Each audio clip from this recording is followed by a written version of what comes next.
Bien, buenas noches a todos y todas. Vamos a continuar con la clase, con la temática que habíamos empezado en la clase anterior,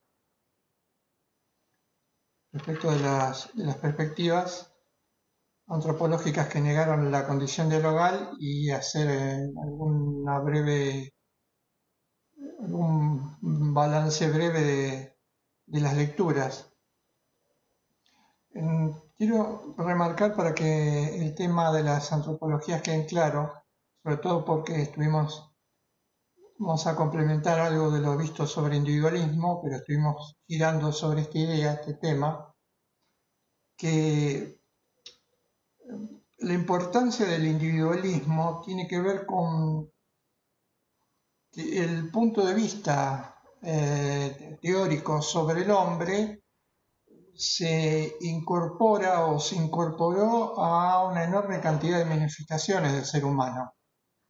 Se incorporó no solo como teoría filosófica a expresiones de este tipo, sino que también se incorporó a manifestaciones como la económica, que analizamos en su momento, la perspectiva, lo político, lo educativo, lo religioso, lo artístico, es decir, todas las manifestaciones del ser humano fueron alcanzadas por esta manera de entender al hombre y en consecuencia de ahí se deriva la importancia de conocer esta lectura que todavía está vigente, habíamos dicho, si bien como lo marcan sus trabajos el doctor Negri, está de alguna manera, esta lectura ha fracasado, está exhausta, por lo pronto en sus aplicaciones prácticas o concretas. También dijimos que lamentablemente su ethos, su espíritu, siguen funcionando como paradigmas que tenemos incorporadas cada uno de los que vivimos en las sociedades occidentales, en nuestra manera de entender, leer, ver y percibir la realidad. Porque se estructuraron de manera consciente o inconscientemente esta lectura en todas estas manifestaciones. Este es un dato que hay que tener siempre en cuenta o en mente, porque cualquier intento, como le dijimos en alguna oportunidad, de modificar estas estructuras, que son tanto estructuras físicas o fácticas como estructuras mentales que cada uno de nosotros tiene, lleva y pone en juego ante cualquier dimensión de la realidad. El problema del individualismo, habíamos dicho sobre el final de la clase anterior, era básicamente el de llevar a la soledad a los sujetos.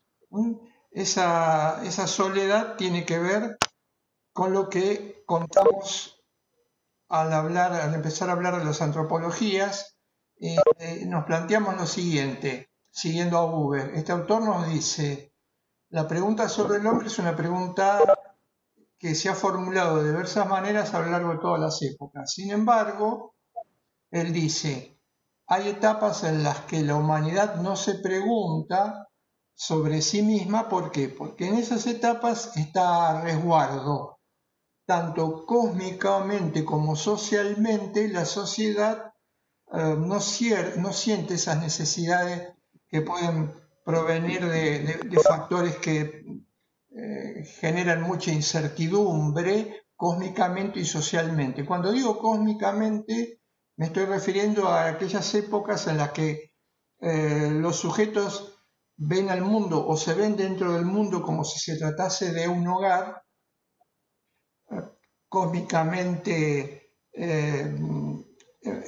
teniendo como telón de fondo el universo, y socialmente porque en la convivencia social, más allá de los problemas que toda convivencia tiene, estos pueden ser superados, se resuelven o no aparecen con tanta magnitud, con tanta claridad como en la época moderna. Y dice también Buber que hay otras etapas en las que el ser humano se encuentra en la intemperie, es decir, solo cósmicamente y socialmente. Una de esas etapas que este autor dice es donde madura la pregunta antropológica, o el hombre se la formula con claridad y con claridad por primera vez, es la etapa individualista, la etapa moderna. ¿Por qué? Porque recuerden, la soledad cósmica se produce en función de que se rompe con la idea de que la Tierra es el centro del universo. Tiene que ver esto con descubrimientos científicos, la aparición de Galileo, sin el heliocentrismo, geocentrismo, que tiene que ver con el mundo, la Tierra como protagonista, retrocede al darse cuenta el ser humano que la Tierra es un planeta más y que en realidad está girando como satélite, como planeta alrededor del Sol. Este cambio de perspectiva produce esta soledad cósmica que se ve, como lo marca Buber en el trabajo que es el hombre, que en un fragmento se acompañó, se subió a la página, tiene que ver con la ruptura con la idea de Dios o con la idea de divinidad. Es decir, lo que le permitía al hombre de épocas anteriores a la modernidad estar a resguardo, a seguro, que tenía que ver con esta seguridad cósmica y con esta seguridad social, también se fractura, porque al romper con la idea de Dios, de un Dios providente, y en virtud de que el ser humano en ese momento parecería alcanzar la mayoría de edad, como dicen los filósofos ilustrados, alcanza la mayoría de edad porque se vale de su razón. También no es menos cierto que evidentemente se siente solo, a la intemperie. Si a esto sumamos las características que a partir de este cambio, de esta reconversión, comienzan a marcarse en el ser humano, una de esas notas básicas es el aislamiento. Uno de esos rasgos típicos es el aislamiento del sujeto. Entonces, o en consecuencia, ante este aislamiento y ante esta soledad, producto de esa innovación, de ese cambio en el paradigma de la civilización, el ser humano opta por una salida. Tendría dos, pero opta por una. Dice Buber, esta salida del hombre moderno es glorificar ese estado de indefensión, esa pérdida de seguridad, ese sentimiento de soledad, sentirse como fuera del hogar, como fuera de la casa. Dice Buber, que hace el moderno, la glorifica, pero al glorificarla, es decir, convertirla como un dato que en vez de disminuirlo lo fortalecería, empieza a crear o empieza a girar sobre un dato imaginario, dice Buber. El glorificar la soledad empieza a jugar como un factor que de alguna manera trabaja en la imaginación del hombre, pero que no va a tardar o no va a demorar, o en algún momento se va a quebrar, demostrando que esa falsa seguridad sobre la que se asienta no es más que una especie de fantasía o de imaginación. Uno de los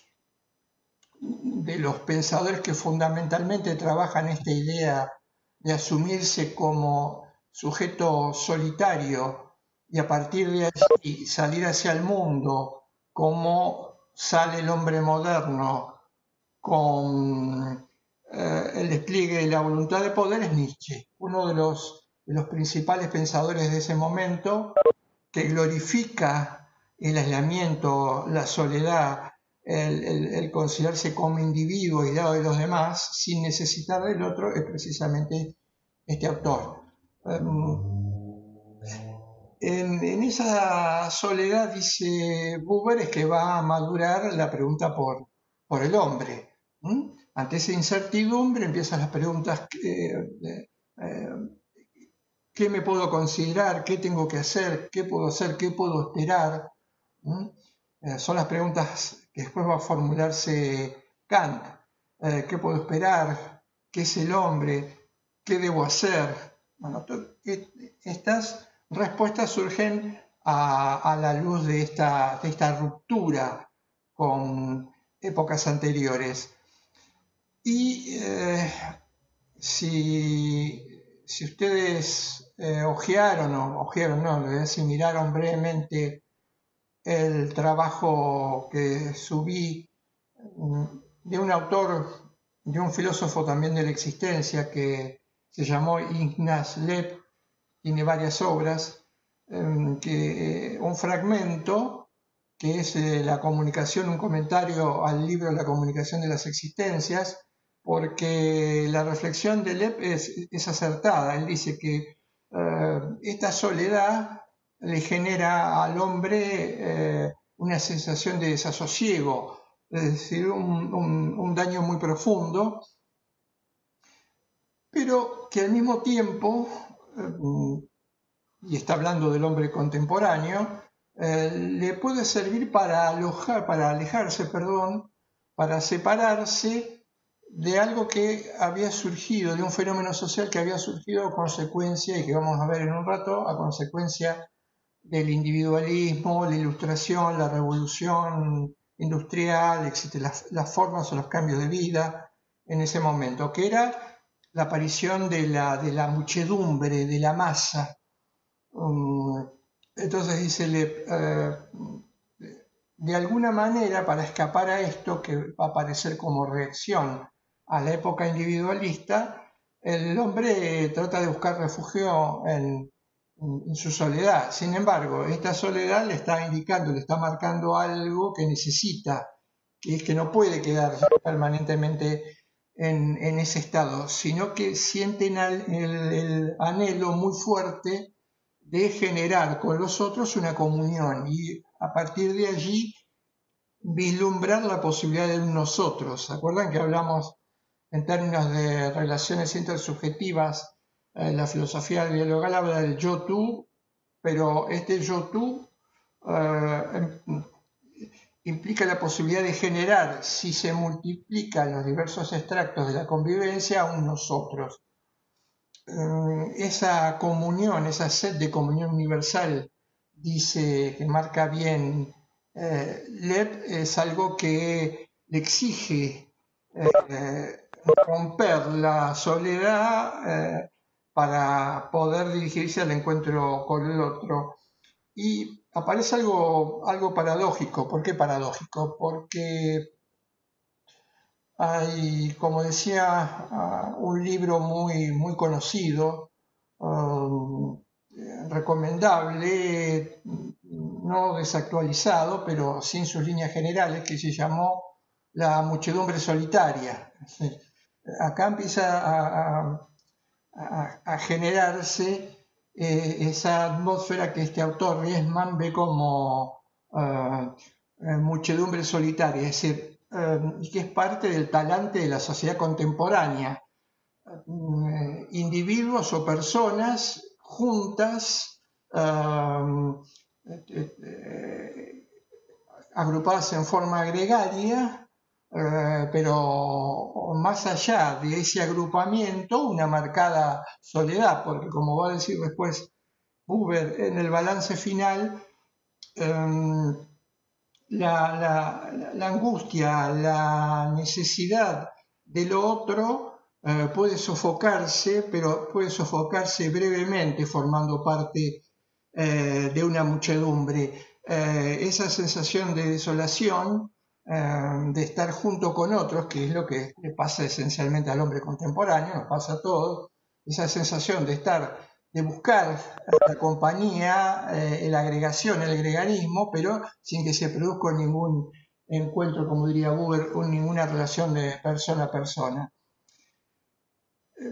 ¿Qué generó? Repasemos un poco lo que generó el individualismo en el terreno práctico, porque, como dije en su momento, es importante, fue importante a nivel teórico, pero mucho más importante lo fue a la praxis que originó esta manera de entender al hombre. Si no hubiera originado esa praxis, el individualismo sería, como cualquier teoría sobre el hombre, un dato anecdótico o un dato a indagar, a conocer, pero sin demasiada relevancia. El problema para los seres humanos que generó y que hoy padecemos es ese traslado a la praxis. Veamos, por ejemplo, puntualmente lo que a nosotros nos atañe, porque nosotros estamos pensando, diríamos que nuestro pensamiento está situado. El pensamiento situado implica que, si bien podemos analizar el fenómeno del individualismo tal como se dio en Europa, es cierto que nosotros, como continente, como América Latina, somos una especie de subproducto de esa ilustración moderna. Entonces nosotros podemos pensar este fenómeno, pero lo pensamos desde América Latina. ¿Y cómo lo pensamos desde América Latina? Porque somos el resultado de ese avasallamiento del otro, es decir, Europa, el primer mundo, el capitalismo, se apoyó sobre la base del desconocimiento de la otra cara fundamental sin la cual no hubiera podido ser lo que es. Y esa otra cara fundamental, ese otro de esa Europa negado, oscurecido, invadido, destruido, fue América Latina, Asia y África. Estos tres continentes, y nosotros básicamente que pensamos desde América Latina, somos el otro de la modernidad. Esto es lo que lleva esto es importante porque es lo que lleva a decir algunos autores, uno que marqué puntualmente, muy importante, a nivel mundial, digo muy importante a nivel mundial. ¿Por qué muy importante a nivel mundial? Porque es muy difícil que el pensamiento, como lo dicen estos autores, subalterno, que tiene que ver con el pensamiento de América Latina, África y Asia, se ha tomado en cuenta en el centro todavía del mundo, la modernidad en Europa, y que un pensador argentino sea considerado relevante al punto tal que filósofos de primer nivel, por ejemplo Habermas, Apple, Bátimo y otros, por mencionar los más conocidos, no sé si los más leídos, pero los más conocidos, dialoguen con un autor como Enrique Dussel, al me estoy refiriendo, implica de alguna forma, salvo para círculos, no digo entendidos, un autor que tuvo que exiliarse, pero que representa un verdadero orgullo, aunque no es, no tiene un gran marketing, pero sí es un pensador de primer nivel. Bueno, Enrique Dussel es el que marca que toda esa ola de crecimiento, de destrucción, de manipulación, de explotación, fue reforzada, tratando de ocultarla por parte de Europa, generando lo que él denomina el mito de la modernidad. Un mito de la modernidad que tiene que ver con la justificación que ha hecho, hasta ahora con muy pocas excepciones, la justificación de ese dominio, invasión, conquista, destrucción cultural, destrucción del medio ambiente, a partir de que esto se ha hecho en función de permitir el crecimiento o el supuesto desarrollo de grupos culturales incivilizados o bárbaros. Es esa justificación que viene del primer mundo, por ejemplo, introducida con mentes como la nuestra, porque estos continentes que fueron invadidos, destrozados, destruidos y colonizados, las cabezas eran muy difíciles que pudieran pensar con independencia de esta lectura que aplastó a América Latina. Hoy se habla de batalla cultural, precisamente una de las herramientas básicas que la modernidad, Europa, generó para justificar esto fue el ganar la batalla cultural, es decir, la colonización de las mentes, que como dije en la clase anterior, es un fenómeno que hay que pensar y meditar y tener muy en cuenta, porque no desapareció. Por eso luego del colonialismo vienen las formas del neocolonialismo, etc. Bueno, dice Dussel que este mito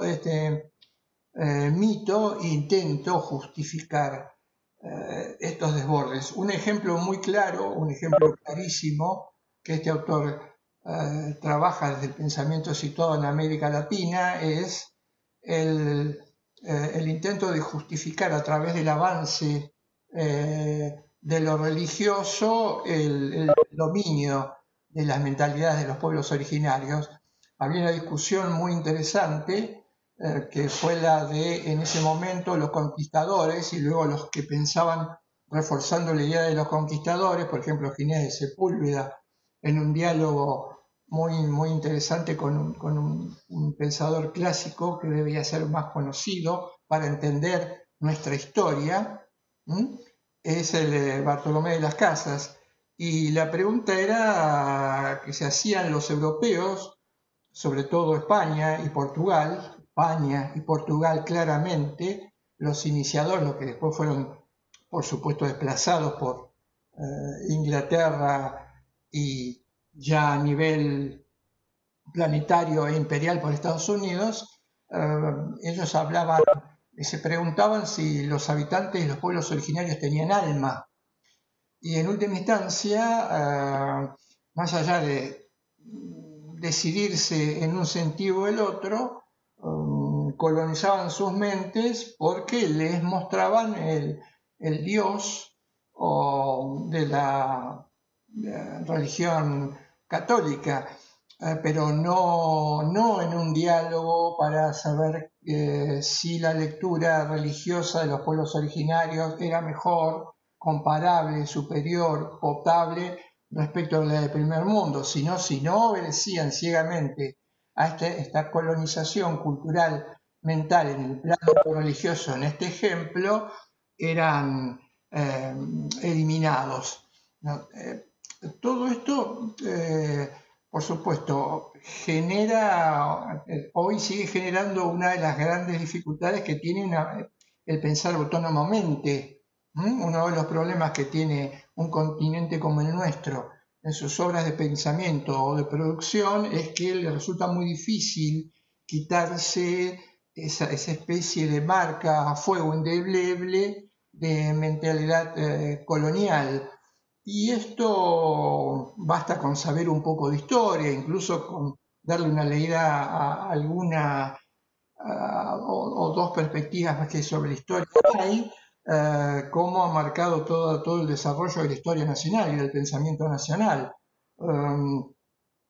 Esto implica que todavía hay un rival a vencer muy fuerte e instalado en cada uno de los patrones conceptuales de los que vivimos en sociedades como esta, en América Latina, el problema de la colonización del pensamiento. El neocolonialismo es una realidad, por eso estos autores hablan de pensamiento subalterno.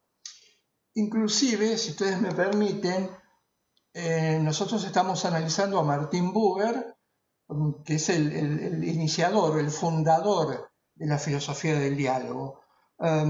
Dussel, que ha trabajado todos estos autores, él dice algo cierto e importante. Él dice, sin embargo, respecto de Buber, que hace una crítica del individualismo, esta crítica no llega a ser una crítica a fondo. ¿Por qué? Porque el propio pensador Martin Buber forma parte del primer mundo.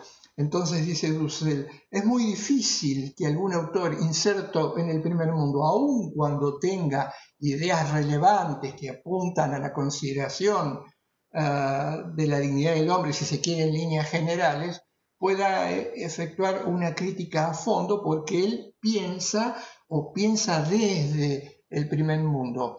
Por ejemplo, esto se nota claramente cuando las críticas que se le hacen al sistema mundo moderno tienen que ver más que nada con, o los puntos críticos que se marcan, tienen que ver más que nada con una desesperanza, una especie de nihilismo mental o cultural, pero desde una sociedad bastante satisfecha en punto a las necesidades, si se quiere, para el desarrollo de una vida integral. No es lo mismo alguien que piensa en el primer mundo con las necesidades absolutamente satisfechas que alguien que piensa o teoriza desde América Latina las condiciones en que América Latina se ha encontrado desde el momento de su conquista y hasta la situación actual.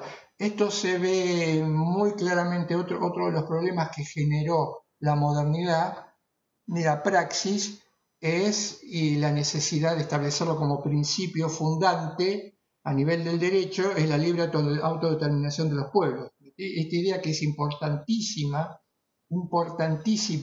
de la libre autodeterminación de los pueblos surgió como una especie de reacción, de resguardo ante las estructuras, ante la expansión del imperio. Aquella famosa idea de que si bien los problemas intentan resolverse hacia adentro de una comunidad, está el problema que las decisiones de fondo en última instancia no se tomen dentro de esa comunidad, sino que vengan guionadas desde afuera. Toda esta cuestión es como una especie de herencia pesadísima que el individualismo y la modernidad nos ha legado a culturas como la nuestra. ¿Por qué es importante? ¿Por qué es importante remarcar esto? Porque Dussel dice, si lo que queremos generar es un pensamiento autónomo, lo que tenemos que saber es cuál es nuestro origen. Sería algo así como quien quiere replantearse en un momento de su vida el por qué hace tales cosas, el por qué tiene tales habilidades, pero no conoce su origen. Lo que tiene que hacer es ir hacia atrás,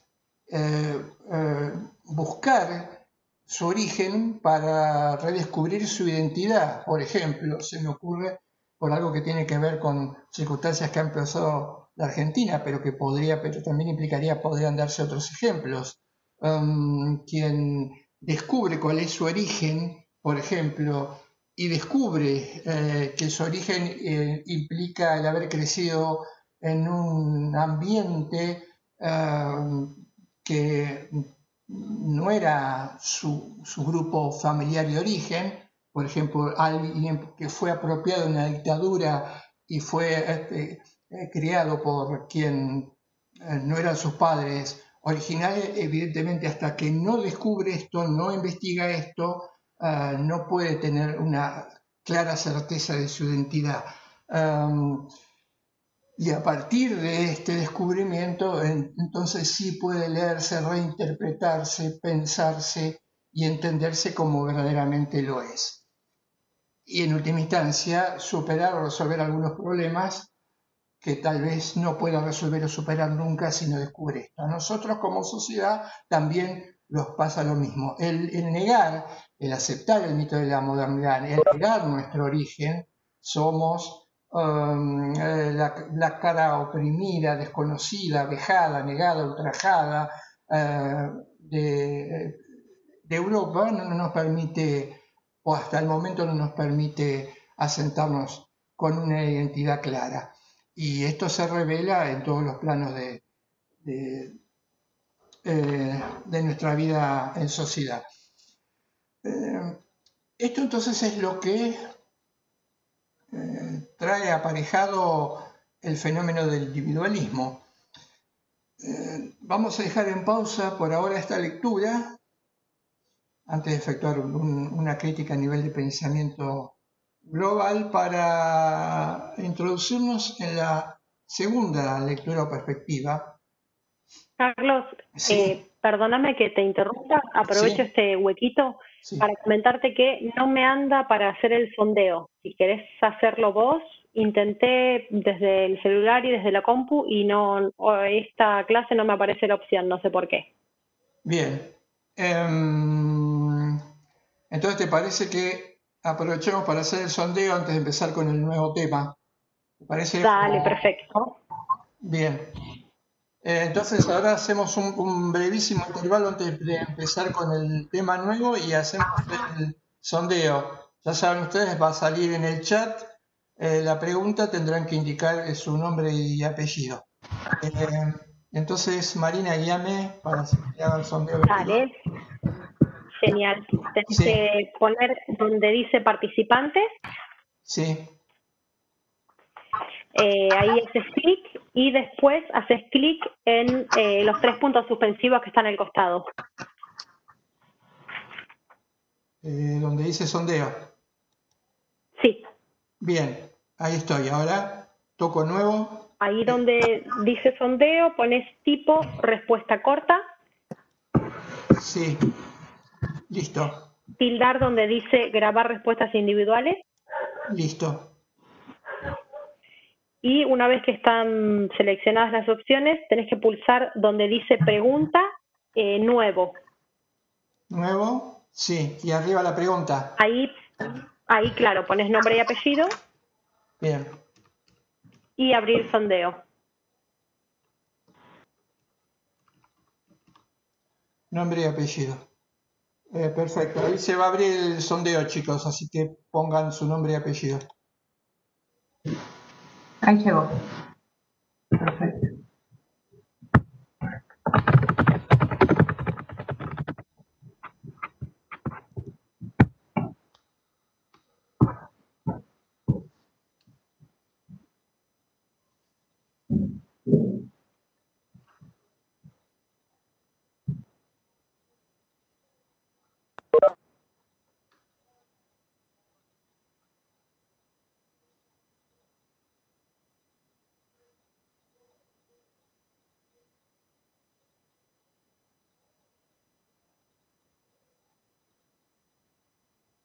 Bien, estamos en un 81%, más rápido.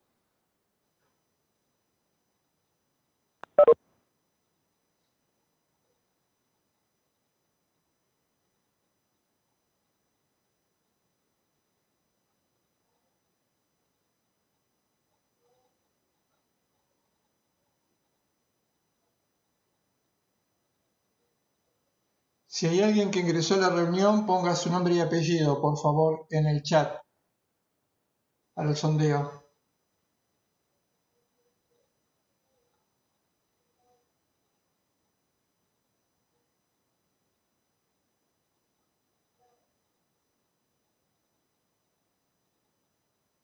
Falta, hay un alumno que ingresó que falta, es el que falta poner el nombre y apellido. Marina, no sé si vos lo viste, o Paula. No, Carlos, eso no lo puedo ver. A ver, espérame. Ah, sí, lo que pasa es que están entrando ahora a la reunión. Claro, sí, sí, Hay recién dos, había menos claro. participantes. Ah, falta uno de los alumnos que entró. Una alumna que entró que por favor ponga su nombre y apellido en el chat. Tenemos 98 identificados y hay 99 participantes. Falta la alumna que entró en el último momento.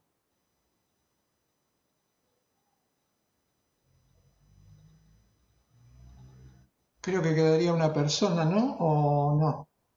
¿Estaría el total? 100 son, ¿no, Marina? No lo puedo ver yo, Carlos, cómo va No, no, el yo te sondeo. digo, los que tenemos en el curso son 100 alumnos, ¿no? En este momento. No, no, No, no. 110. Ah,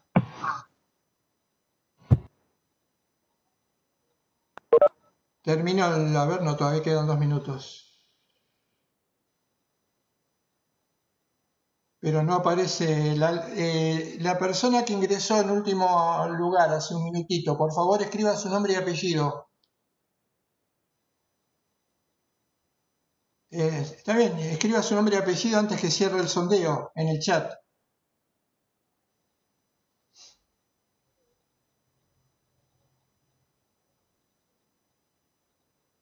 Gastón Piñero abandonó la reunión. Marina. Estoy acá, profesor, ¿eh? Ah, porque dice que abandonaste la reunión, me marca el sistema.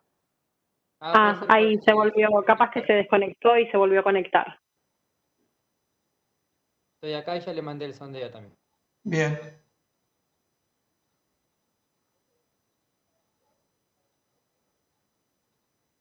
Me falta, no se inscribió todavía esta chica.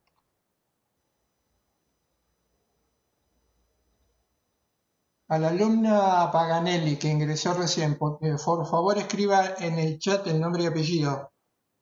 Queda un minuto para que quede incorporada en el sondeo, que va a cerrar en un minuto, por favor.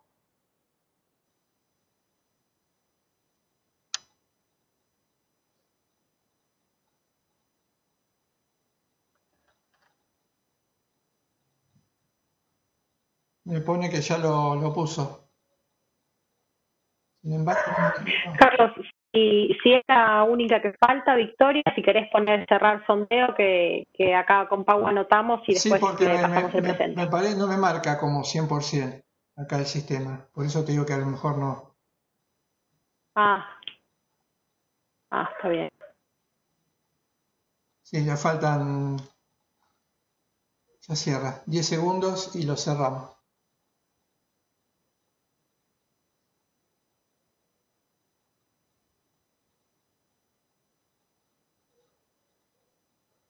Ahí está.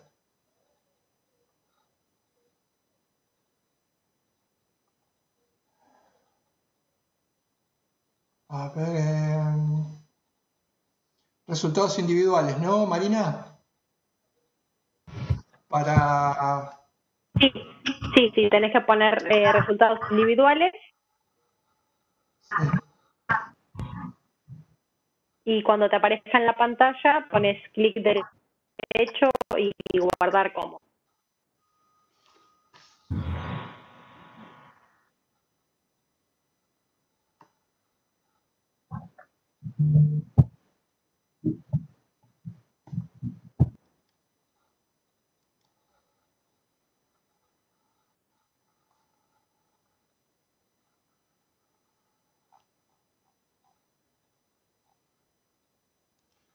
Voy a guardar en el escritorio.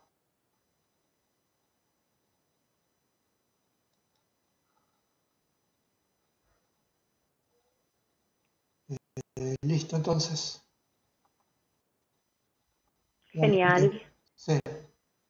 Resultado del sondeo individuales, guardar como, fue a escritorio, así que ya estaría ahí. Bárbaro.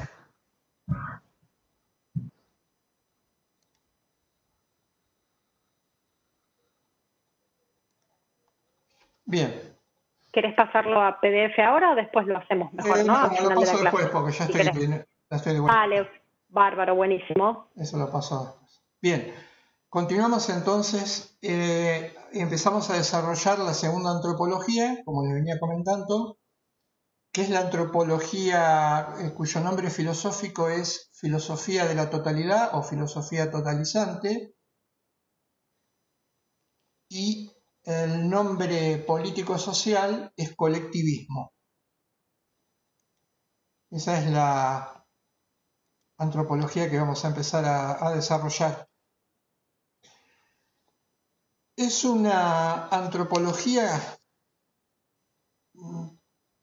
a la que vamos a tener que dividir en dos segmentos, históricamente hablando, porque un segmento abarca lo que podríamos llamar desde el comienzo de los tiempos edad primitiva, edad antigua, medioevo,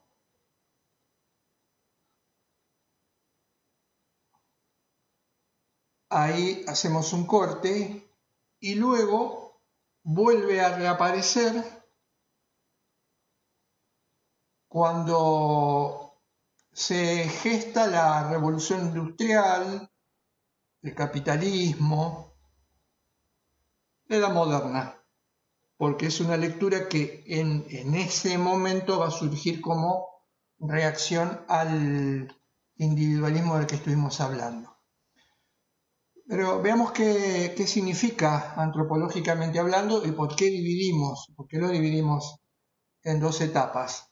Lo que está revelando que es una antropología que acompaña al hombre desde sus inicios o sus orígenes. El punto de partida de esta antropología es el siguiente. Para esta lectura, el hombre, la persona, es parte de un todo.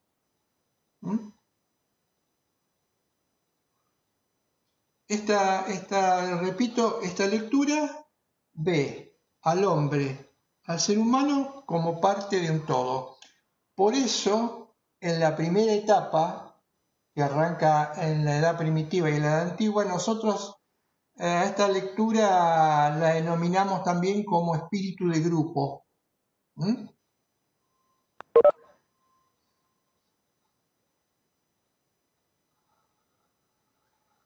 ¿En qué consiste el espíritu de grupo? ¿Qué quiere decir espíritu de grupo? Bueno, el espíritu de grupo es el estado en el que se encontraban las civilizaciones primitivas. Y esto quería decir que no había una clara distinción entre la conciencia de sí mismo y la conciencia del grupo al que pertenecían. Era muy difusa, no estaba muy delimitada y delineada, por eso hablamos de un espíritu de grupo. Alguien era relevante, humanamente hablando, porque formaba parte de un grupo determinado y su existencia estaba en función de ese grupo al que podemos denominar idea de pertenencia. Se era algo porque se pertenecía a un grupo determinado.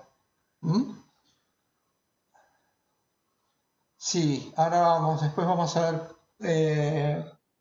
de qué forma se utilizó esta lectura para justificar determinadas actividades.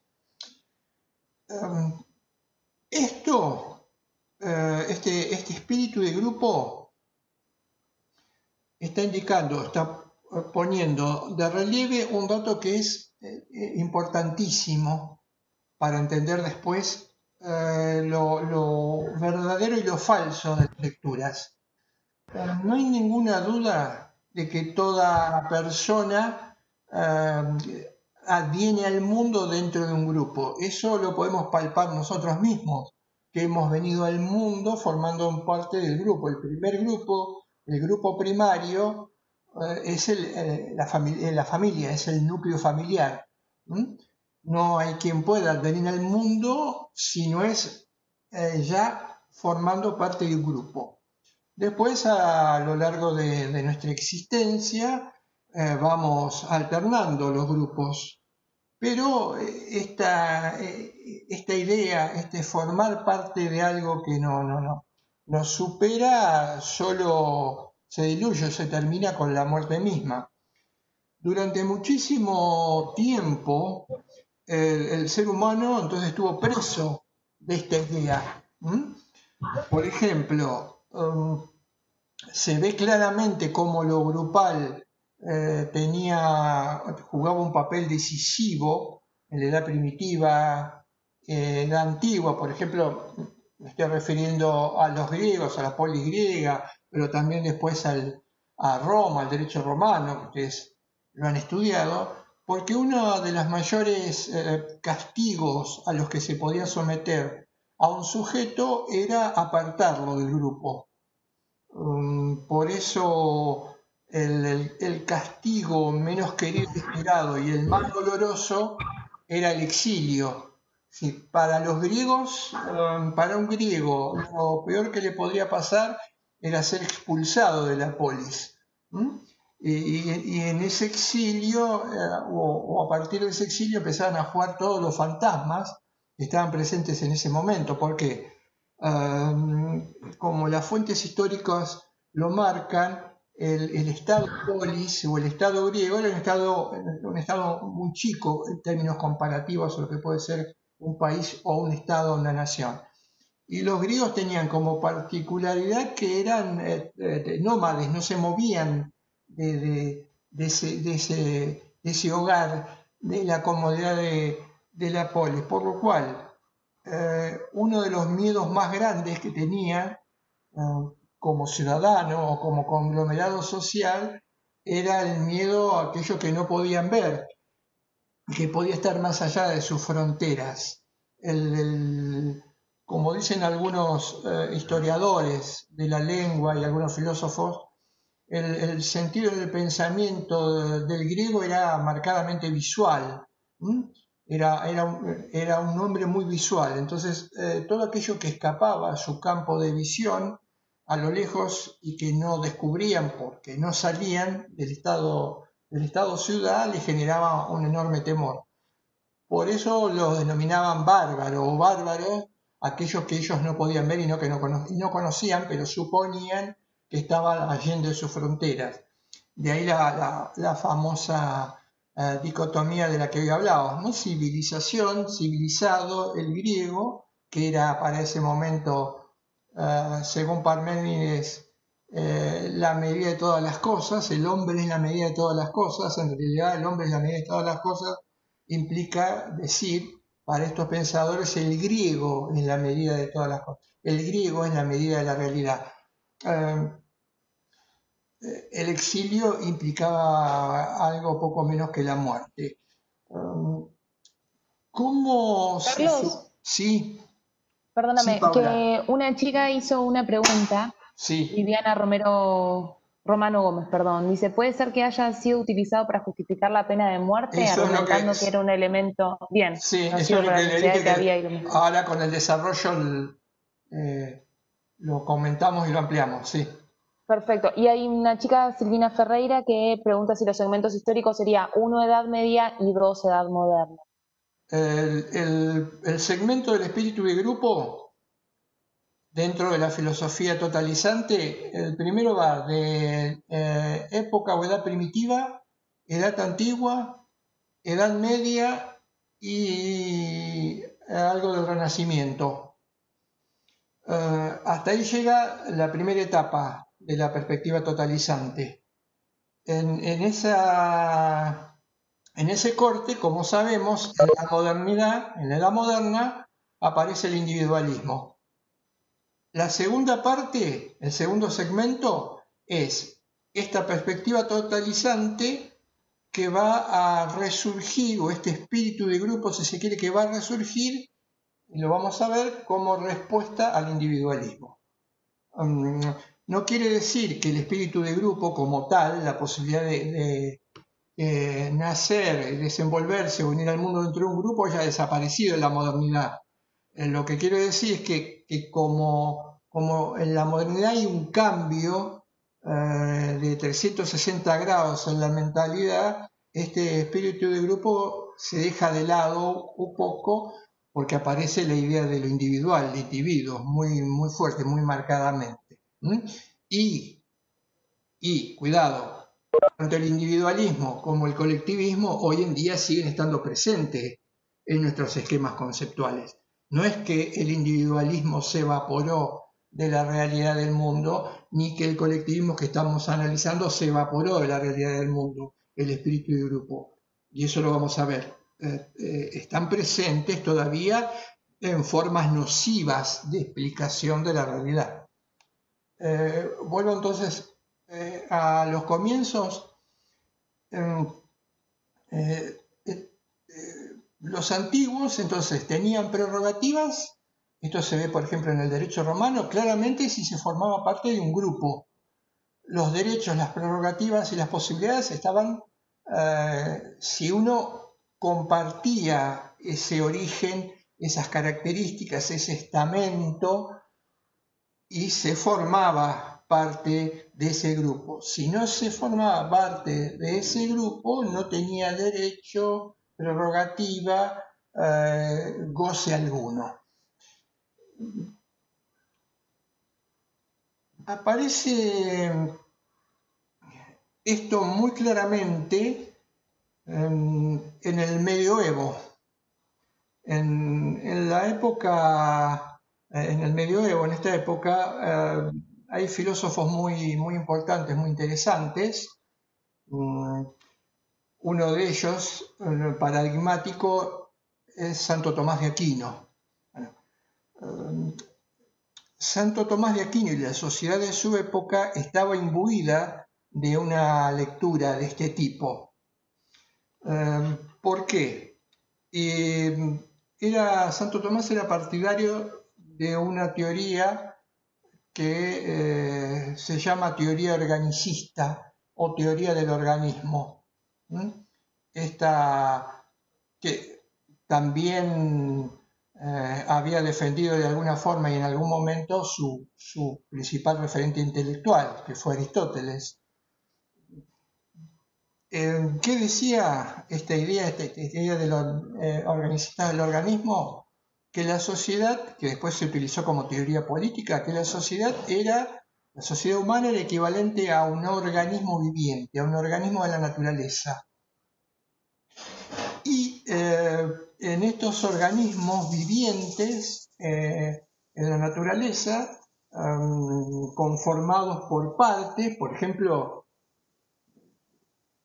sencillamente el cuerpo de un animal, conformado por partes que interactuaban dando lugar o sosteniendo el todo, que sería el cuerpo biológico del animal.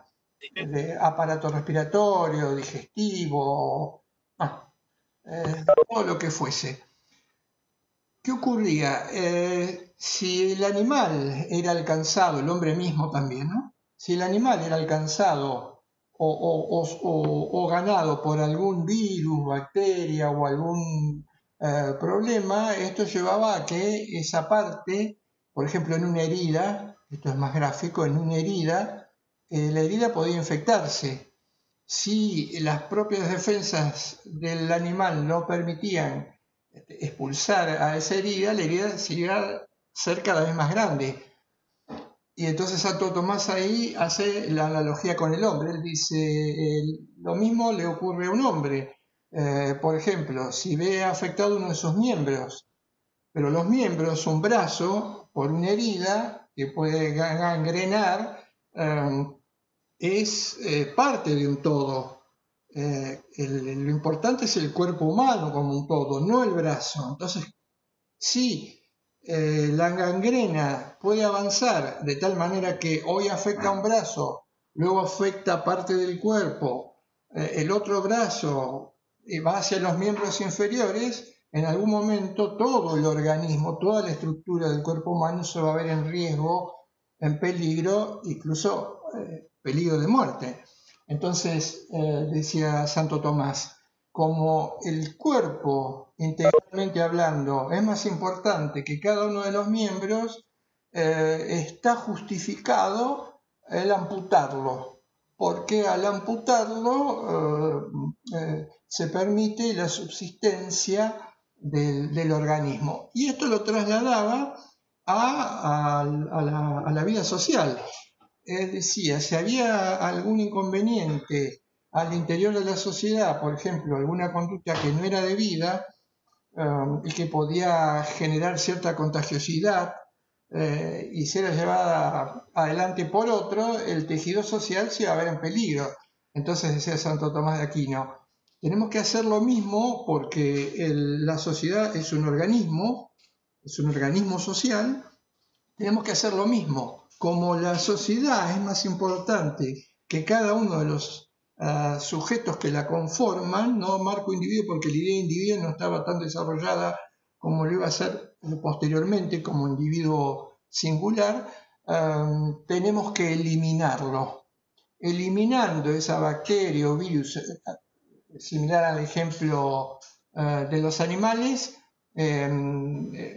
evitamos el riesgo de que la sociedad se infecte socialmente hablando. Y decía Santo Tomás, esto es laudable, decía, él decía, esto es bueno, no solamente es bueno, sino que además es exigible. De la misma manera, y esto fue alguien, tiene que ver con alguien que lo preguntó, lo comentó, de la misma manera, o en función de este dato, él justificaba la pena de muerte, pero también justificaba los azotes, también justificaba las mutilaciones, también justificaba los tormentos, es decir, toda una batería de comportamientos en función de esta supuesta analogía entre el organismo viviente y el organismo social. Y acá hay un dato interesante que después yo diría va a explotar socialmente hablando con la modernidad de alguna forma.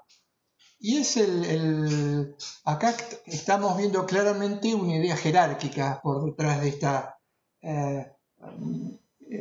relación entre la parte y el todo. Hay una idea y una estructura jerárquica. Decía Aristóteles, así como lo imperfecto está subordinado a lo perfecto, la parte está subordinada al todo, así la mujer está subordinada al varón y el esclavo está subordinado al amo. No, esta idea claramente de subordinación va a ser uno de los puntos de partida para lo que va a constituir el menosprecio y el rebajamiento en ese momento por una relación jerárquica y natural, el amo y el esclavo, y también de la mujer respecto del varón. Después institucionalizada en la edad moderna con el patriarcado, el machismo, el sexismo, y todos estos comportamientos que después van a aparecer como comportamientos potables, válidos, no criticables y asumibles como si se tratara de algo natural, tuvieron su origen en lecturas de este tipo o en interpretaciones de este tipo, como la de Aristóteles y la de Santo Tomás de Aquino.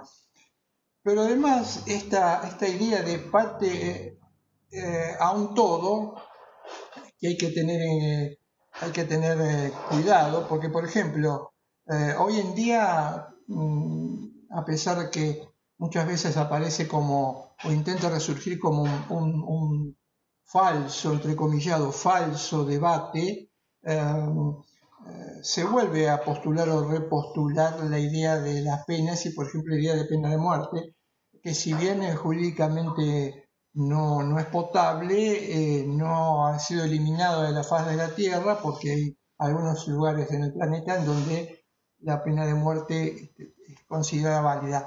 Todo intento de justificar la pena de muerte, lo sepa quien lo hace o no lo sepa, en la mayoría de los casos no lo sabe, está apoyándose o partiendo de una lectura totalizante.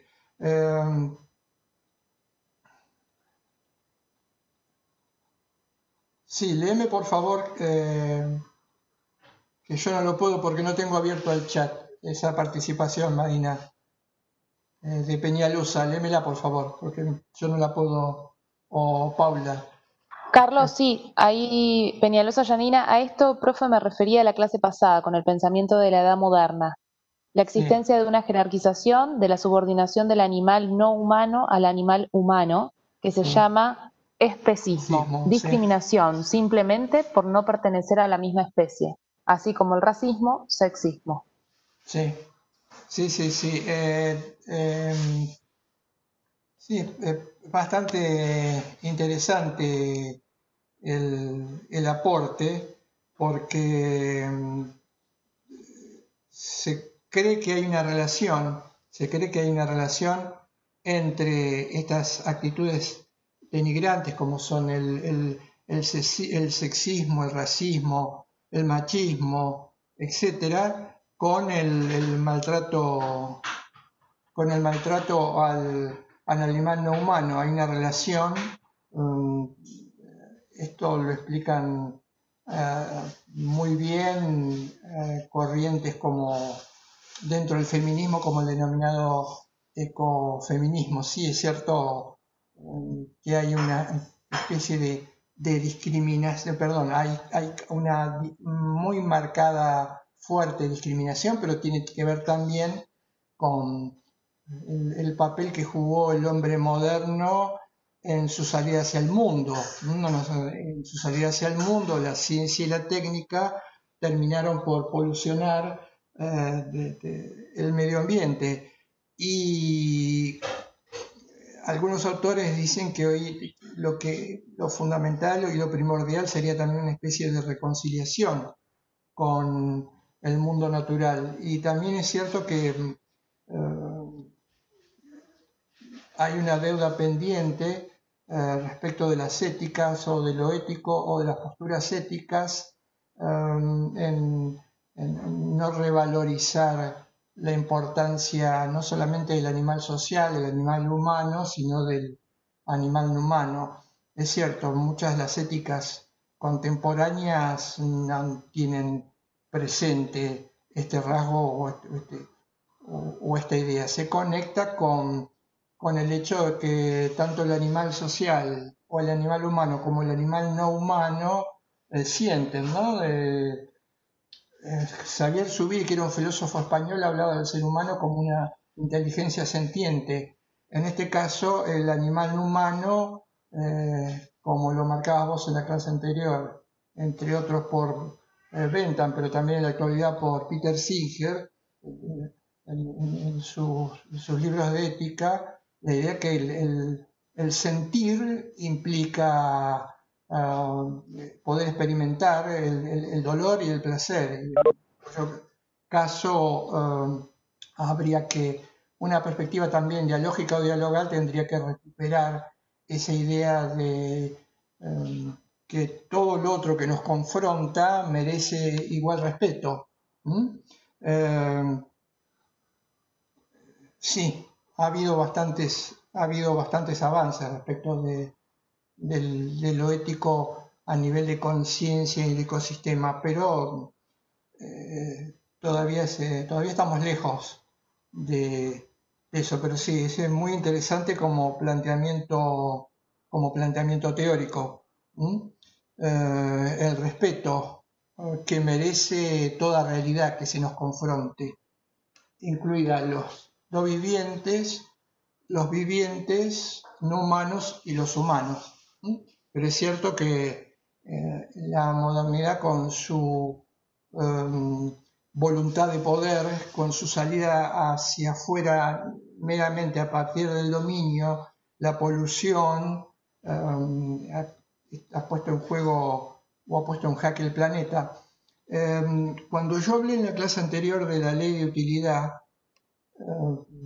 lo que estaba queriendo decir, y hablaba de la racionalidad instrumental, lo hago en el sentido, hablo de ley de utilidad en el sentido en que lo hace un pensador alemán en este momento viviendo en Costa Rica, clave, que se llama Franz Inkelamert. Él habla de la ley de utilidad. Él dice que en la situación actual el imperio, el sistema mundo y todos los poderes que se alinean con esto privilegian la búsqueda de los medios más eficaces para obtener determinados objetivos. Esto es, ¿cuál sería el medio más eficaz para obtener un recurso, explotar un recurso de la tierra que, además de producirlo, genere riqueza? Dice, pero esto ha llevado a Sinkelammer a agotar la naturaleza, o prácticamente agotarla, a polucionar la vida en el planeta, a eliminar especies, y no obstante ello, dice, la situación, y yo creo que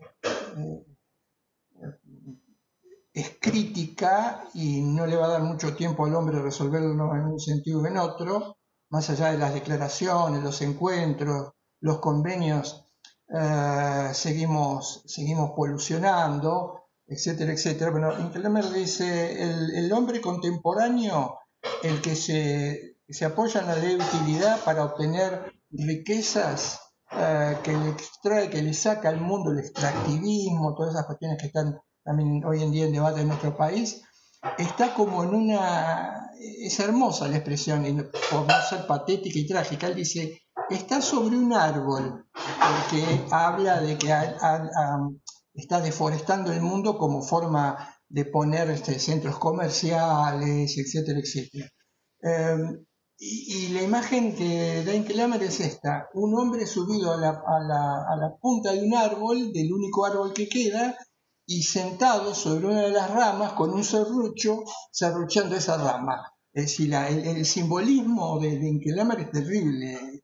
Es tan irracional el ser humano, sobre todo el que conforma el imperio y el sistema mundo, que estando sentado sobre el único árbol que queda, la idea de ganancia implica tengo que serruchar esta rama porque esto aumentará mi ganancia.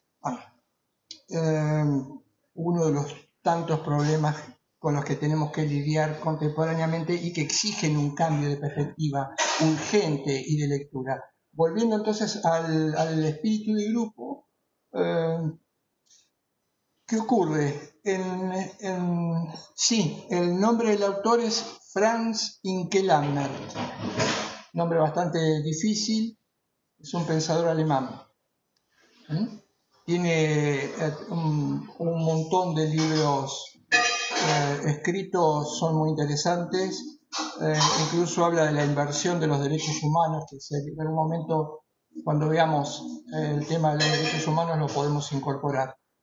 Es un autor no de muy fácil lectura, pero tampoco es algo como lo eran los filósofos de los siglos XVIII y XIX, el estilo de Hegel, abstrusos o cerrados, y con una muy clara connotación, porque él, siendo parte del primer mundo europeo, es clave. Ahí está, sí, Franz Joseph Sinkelammer, exacto. Lo recomiendo, de nada. Bien, les decía, ¿cómo se supera ese espíritu de grupo? Bueno, el espíritu de grupo se fracciona cuando el hombre empieza paulatinamente a tomar conciencia de sí mismo, conciencia de su individualidad, y entonces se fracciona, se rompe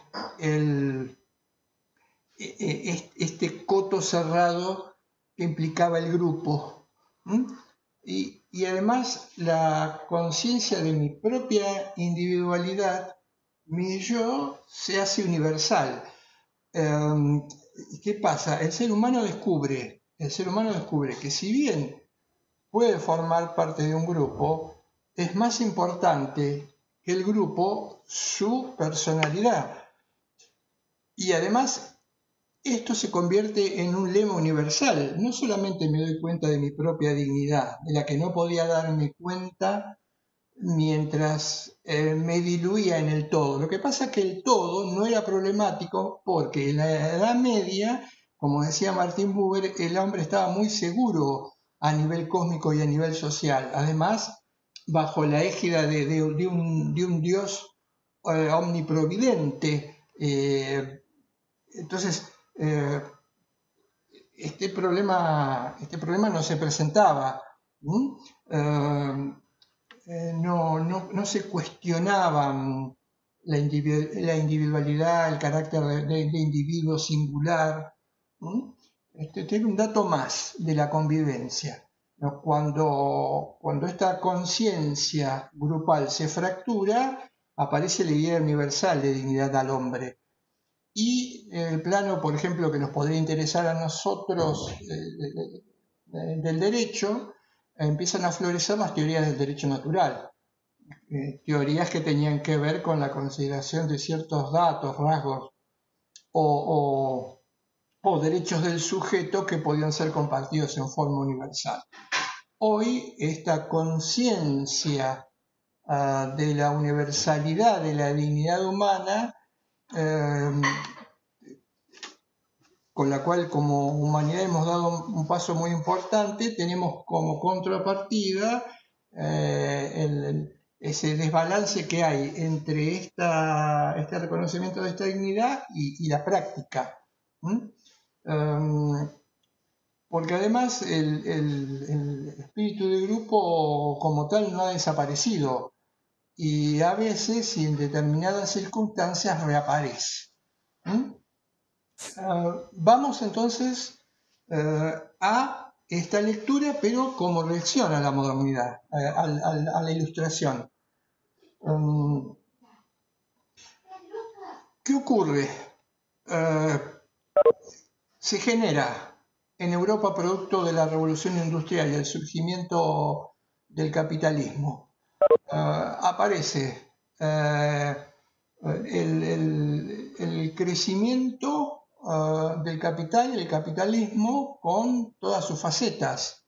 La figura del proletariado, la figura de la desigualdad, la figura de la explotación de clases. Este fenómeno hace que algunos pensadores reaccionen ante esta situación. El primero, o tal vez el más emblemático, que dice que los filósofos hasta ese momento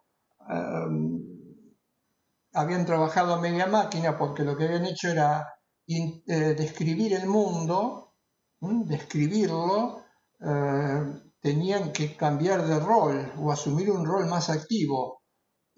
Es tiempo de que dejen de describir lo que pasa para que usen la filosofía para transformar lo que pasa, socialmente lo que pasa. Este pensador fue Marx, apoyándose en ideas de otro filósofo muy importante que fue Hegel, y la idea de esta reacción implica recuperar algo que la propia modernidad o que el propio individualismo había negado. Se trató de una lectura que intentó primero recuperar el encuentro, la vinculación, recuperar la idea de solidaridad que se había fracturado, se había hecho añicos como consecuencia de considerar como tendencia innata en el hombre la búsqueda de su propio lucro y la maximización de sus propias preferencias, lo cual desvanecía o diluía la idea de un bien común, de una solidaridad o un reconocimiento del otro, claramente la idea de explotación del hombre por el hombre, pero el problema radica en que el postulado, el punto de partida es el postulado totalizante, es decir, en este caso puntual, considerar al hombre como un ser genérico. Y si lo considero como un ser genérico, en última instancia lo importante no es el sujeto como tal, sino el todo que lo puede arropar, que podría ser el Estado, pero el Estado es más importante que el sujeto, la nación, pero la nación es más importante que el propio sujeto, la clase social, pero la clase social es más importante porque es el todo del sujeto, y la idea, desde el punto de vista filosófico, la idea también es más importante que el sujeto. El error antropológico de una lectura de este tipo que se alzó en reacción ante un estado de cosas que era insoportable en Europa en ese momento, fue precisamente esta idea de que nos disolvemos en el todo, es decir, nos agrupamos, damos lugar al colectivo. Los colectivos son muy importantes. ¿Por qué? Porque el colectivo es un grupo cerrado, chico, compacto y que me protege del exterior, que convierte mi debilidad en fortaleza. Por eso en ese momento aparece el colectivo del grupo social, es decir, el proletariado, luego la sindicalización, el sindicato que me protege de ese grupo cerrado, me protege, estoy dentro de ella y impide los excesos, en este caso, en terminología de esa época, del patrón, que no podría impedir si me considerara como un obrero aislado. Eso, si se quiere, tiene de positivo lo que hoy llamamos colectivo. El colectivo permite que los derechos que son conculcados respecto de ese grupo de pertenencia con el cual yo me identifico, puede ser el colectivo mujeres, el colectivo minoría, los colectivos que querramos, porque el que resuelve, el que decide, el que lucha, el que va al frente es ese colectivo y no cada sujeto que queda como de alguna manera desapercibido dentro de ese todo.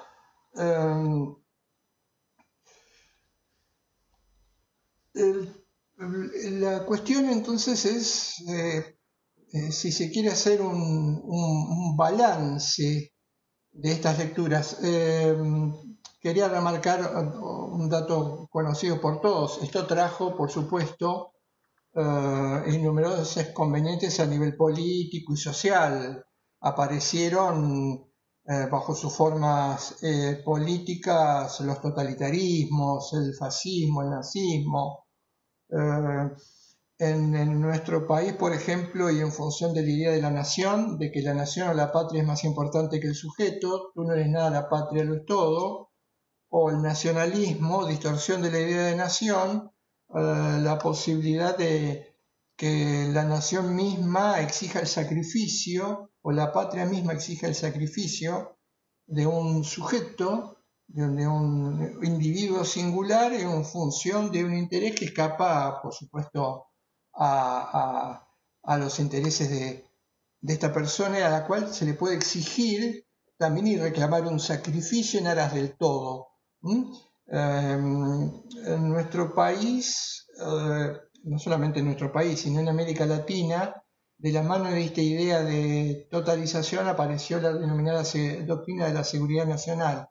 Es decir, bajo la fachada de una supuesta seguridad a la que se hacía merecedora una estructura como la nación, en función de lo que intenta siempre utilizarse como argumento, ser atacado desde fuera, se construyó la doctrina de la seguridad nacional, lo que implicaba en última instancia el sacrificio también en vidas humanas de alguien si es que iba contra los intereses de la nación, que ya por definición son más importantes que las propias personas que forman parte de esa nación. Y apelando a factores marcadamente emocionales.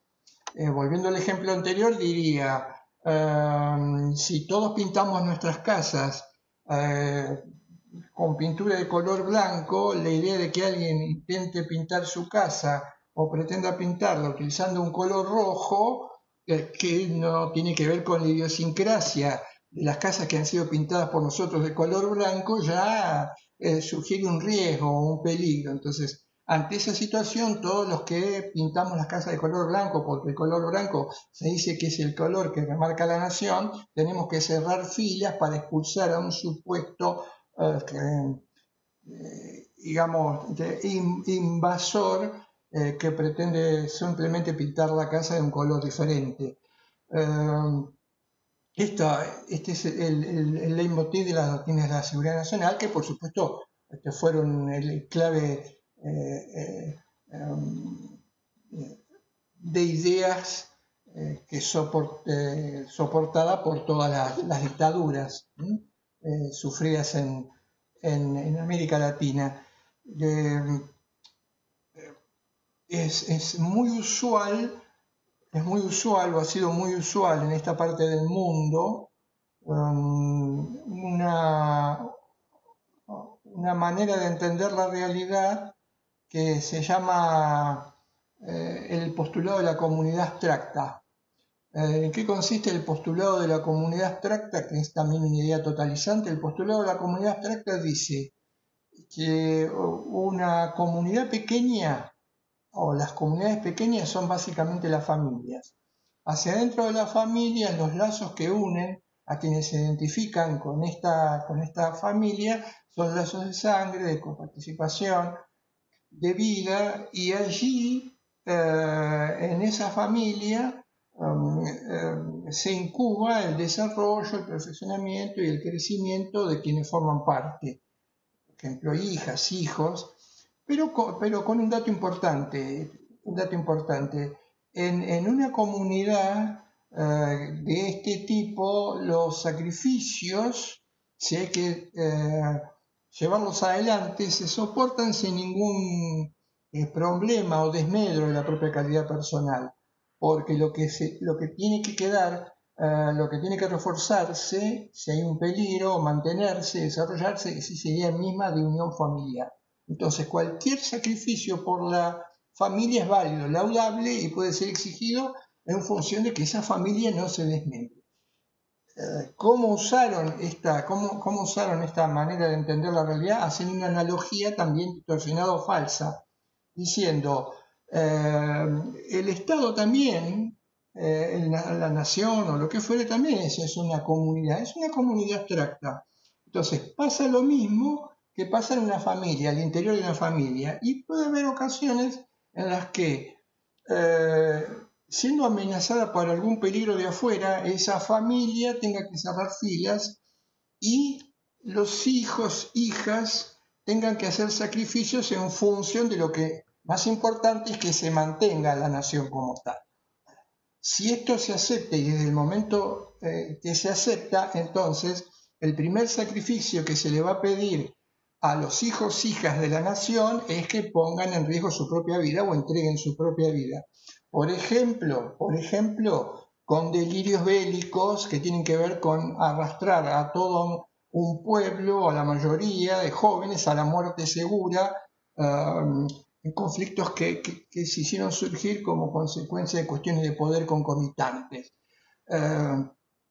Esta manera yo llamaría ideología, término que voy a explicar en clases que vienen, esta ideología de la comunidad abstracta, cuando uno la considera como válida, termina generando incluso ofrecer su propia vida.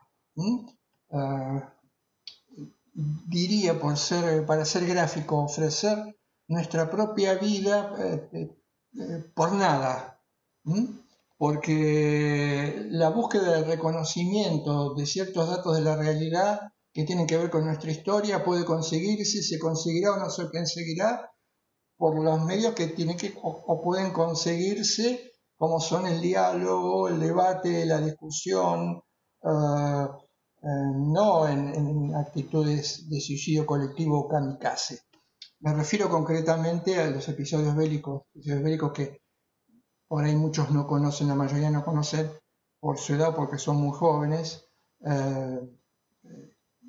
que tuvo nuestro país.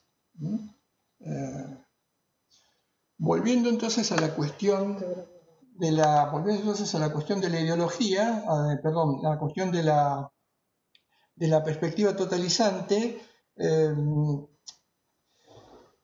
y conjuntándola con el individualismo, tendremos que hacer un balance de estas perspectivas, que por supuesto es, como queda muy en claro en lo dicho, un balance negativo. Ahora escuchemos lo que dice Martin Buber respecto del balance de ambas perspectivas. Él dice, tanto el individualismo como el colectivismo, que se construyeron como una especie de alternativa o dicotomía en la que había que optar por uno o por otro, él dice, estas alternativas o estas dicotomías son falsas.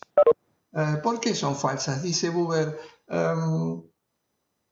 porque las dos intentaron resolver el problema de la soledad cósmica y social de la que habíamos hablado. ¿Y el individualismo cómo lo hizo? El individualismo lo hizo de una manera imaginaria. En vez de asumir la ministeriosidad que tenía como ser humano, la necesidad de los otros, esa soledad que se hacía mortificante, la glorificó, ya lo hemos dicho. Al glorificarla, pues en algún momento, de alguna medida, supuestamente la dejó de lado, pero esa apoyatura, dice Buber, es marcadamente imaginaria, en algún momento la realidad aparece, reflota nuevamente y le marca necesariamente todas esas carencias que él le ha marcado o facturas que le está pasando a la época contemporánea en función de los postulados de esta perspectiva.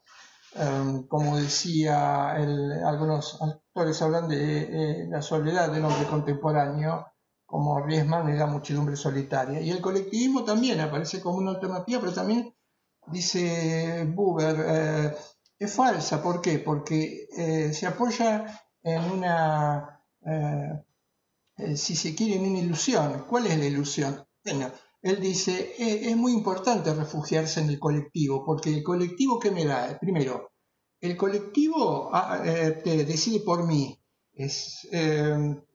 De alguna manera me saca de la decisión individual y de la debilidad de una decisión individual. Me hace fuerte, porque disuelve mi responsabilidad de personal y la responsabilidad es la del colectivo, la decisión es la del colectivo. Pero dice este autor, de ninguna manera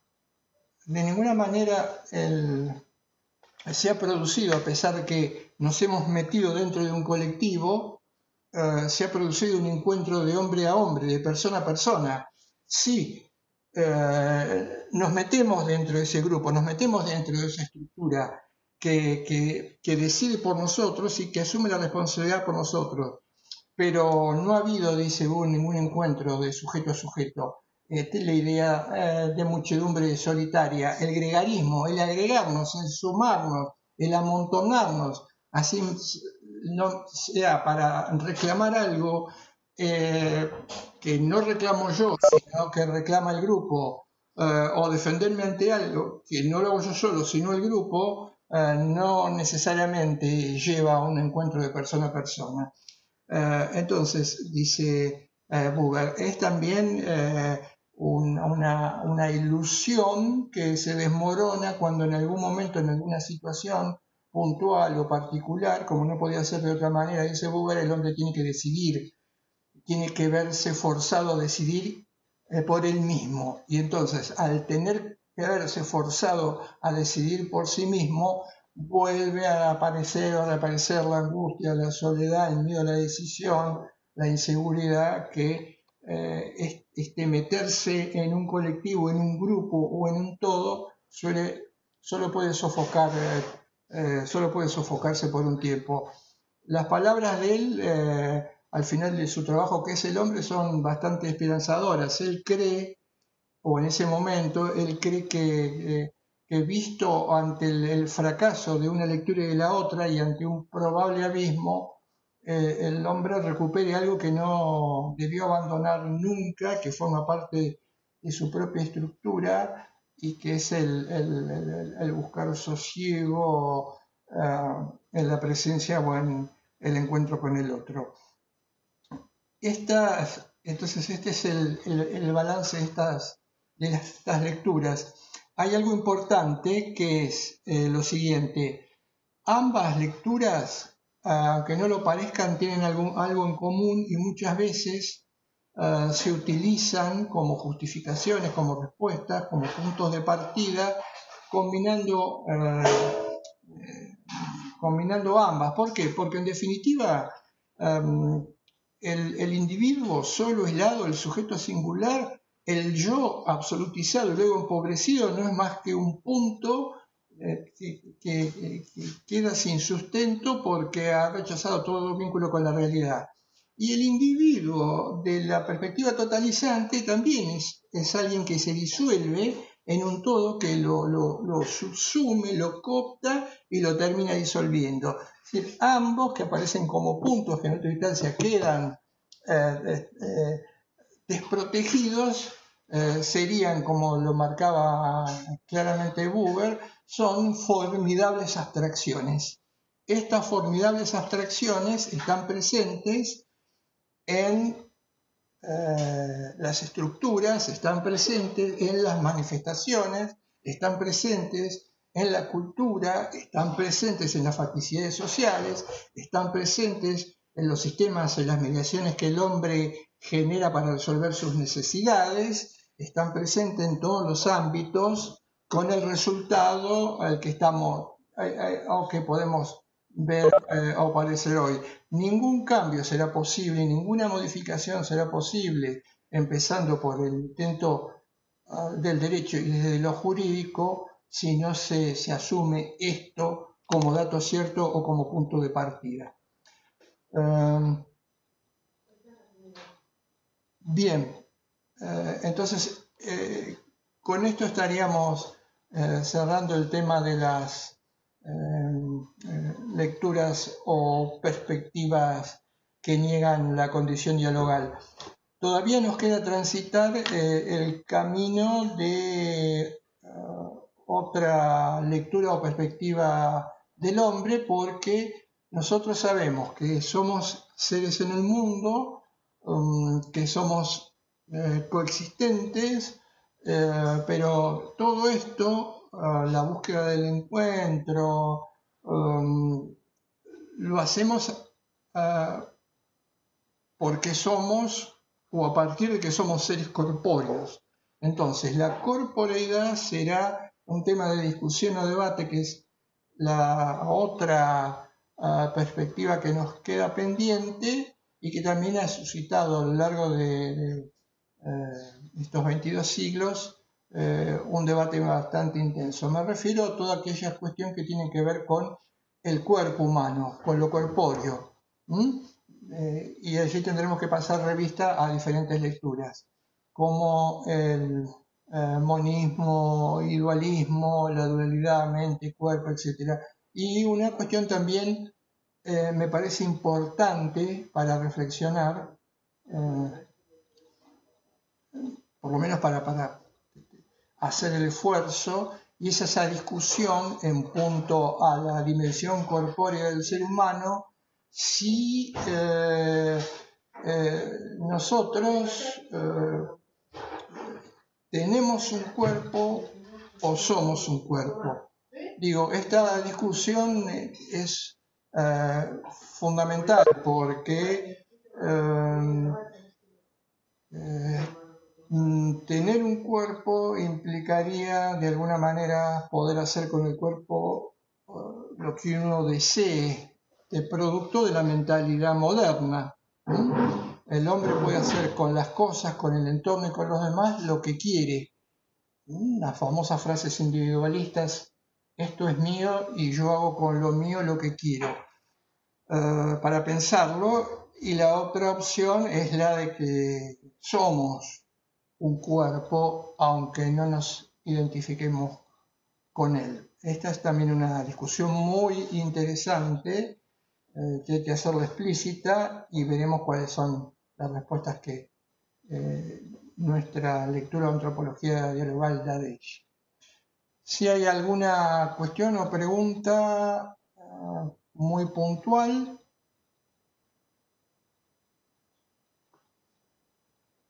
Probablemente podamos, sí.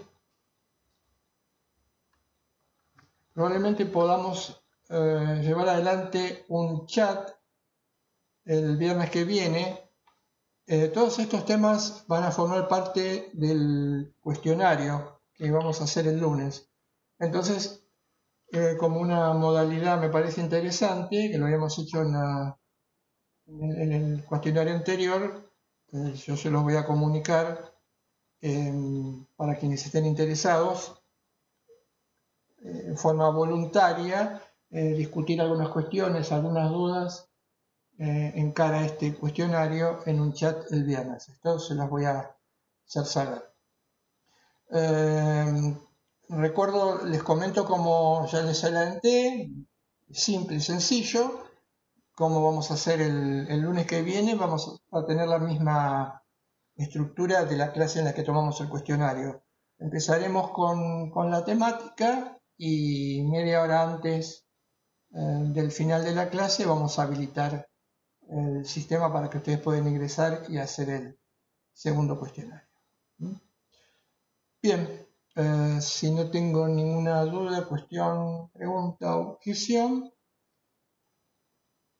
damos por cerrada la clase de hoy y como lo venimos haciendo por suerte con este sistema, igual tocamos madera, estamos pudiendo grabar las clases. Esta clase se va a subir mañana y va a estar a disposición en el canal de YouTube. Buenas noches, gracias por la participación y seguimos en contacto virtualmente. Chau, hasta Buenas luego. noches, Buenas noches. hasta luego. Muchas gracias. Carlos, chao, Mari. Chau, Pautita. Chau, Carlos. Luego.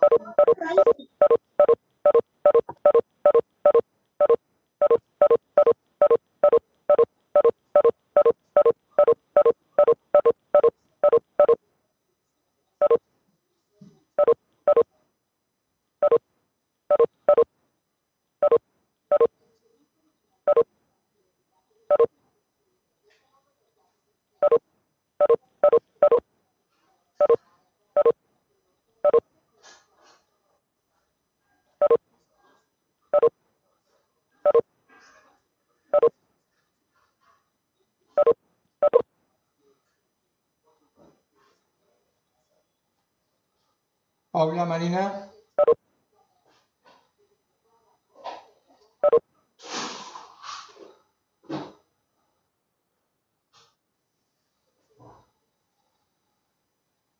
Hola, Carlos, te escucho. Sí. Entonces, lo que tengo que hacer es guardarlo como PDF, ¿no? Me decía. Sí, abrilo en el escritorio donde lo guardaste Sí. Es y control ahí pones P, ¿no? control P. Sí, Control P. control P y donde dice destino poner PDF. Bien. Espera que ahora, cuando quedemos, les hago algunos comentarios. Bien. No sé si está Mari, Carlos. Si querés lo hacemos por el grupo, como quieras. No, igual, si no, no. Se conectó recién.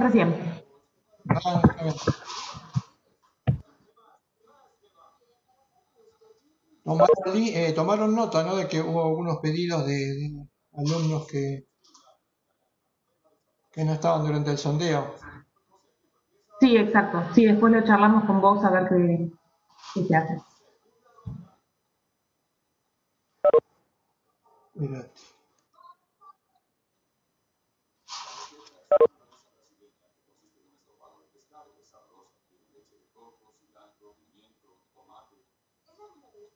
Me faltaría formular las dos preguntas de desarrollo.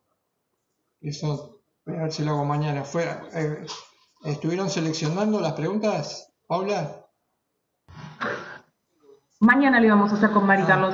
Pues Mañana lo hacemos. sí, me falta, habría que agregar Sí, las dos a desarrollar, perfecto. claro, las dos de desarrollo. Genial.